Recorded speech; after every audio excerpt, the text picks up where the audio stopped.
이전 시간에 나왔던 오류부터 바로잡고 시작하도록 하겠습니다.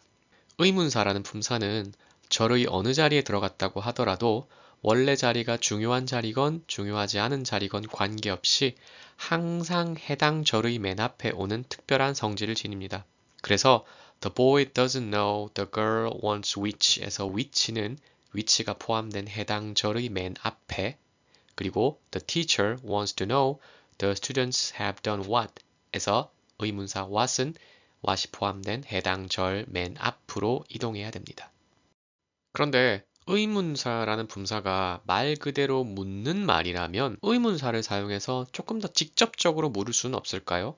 그러니까 종속절만으로는 물을 수 없을까요? 예를 들어서 선생님은 그 학생들이 무엇을 했는지 알고 싶어 하신다가 아니라 그 학생들은 뭘 했어? 라고 직접 물을 수 있는 것처럼 말입니다. 상식적으로 생각을 해도 주절 없이 종속절만으로도 그 의미를 전달할 수 있을 것 같습니다. 소리로 의사소통을 할 때 문장 마지막을 올려서 말하면 묻는 의미가 전달이 됩니다. 대부분의 언어에서 이러한 방식으로 의사소통을 할 수 있습니다. Who will play the game? How the teams win? 이런 식으로 말이죠. 그러나 이 방법은 문법적으로는 정확하지 않습니다. 결국 종속절에 어떠한 변형을 가해야 된다는 건데요. 종속절에 어떤 방식으로 조작을 가해야 직접적으로 묻는 의미가 만들어질까요?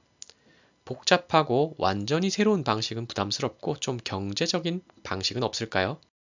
그래서 등장하는 것이 주어 자리와 동사 자리의 순서를 바꾸는 것입니다. 원래 영어는 주어 자리 다음에 동사 자리가 와야 하지만 이 순서를 동사 자리, 주어 자리로 어순을 바꾸는 거죠. 우리는 이것을 도치라고 부릅니다. 어순을 바꾸는 건 기존의 것을 최대한 건드리지 않는다는 점에서 아주 경제적입니다. 그런데 주어 자리와 동사 자리를 바꾸는 것이 그리 간단하지만은 않습니다. 주어 자리에도 동사 자리에도 여러 단어가 들어가서 각각 다 길어질 수 있는 상황인데, 그러면 동사 자리에 들어간 단어들 전체와 주어 자리에 들어간 단어들 전체가 자리를 맞바꾸는 것일까요?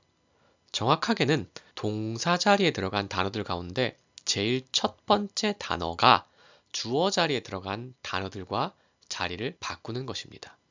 동사 자리에 들어간 첫 번째 단어가 무엇인지에 따라 자리를 바꾸는 방식이 달라지는데, 이는 동사 자리를 길게 만드는 부정어구 not을 어디에 붙이느냐에 대해서 설명해 드렸을 때 나왔던 것과 동일한 방식입니다. 동사 자리에 부정어구 not을 추가할 때 분류했던 것처럼 문장의 동사 자리에 들어간 단어들 가운데 제일 첫 단어가 조동사냐, 상을 표현하는 언어 형태의 첫 단어인 have, be, have이냐, 수동태 BPP의 be이냐, 이형식 문장의 be이냐, 일반 동사냐에 따라서 각각 다른 방식을 취합니다. 동사 자리의 첫 단어가 will처럼 조동사이거나 상을 나타내는 세 가지 언어 장치의 첫 번째 단어 have, be, have이거나 수동태 BPP의 비동사라면 그 단어만 주어 자리 앞으로 갑니다. Who will play in the game의 경우에 바뀐 것이 없어서 이상하다고 생각하실지 모르겠습니다. 의문사 who는요, 누가라는 의미로 주어 자리에 들어가 있습니다.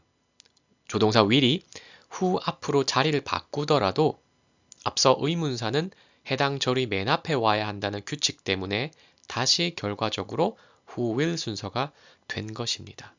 동사 자리의 첫 단어가 이형식 비동사라면 역시 그 비동사가 주어 자리 앞으로 나갑니다. 여기까지는 간단할 것 같습니다. 동사 자리의 첫 번째 단어가 일반 동사면 조금 복잡한데요. 일반 동사 자체가 앞으로 나가는 것이 아니라 do나 does나 did와 같은 조동사가 새롭게 생겨나고 그것이 주어 자리 앞으로 나가는 것입니다.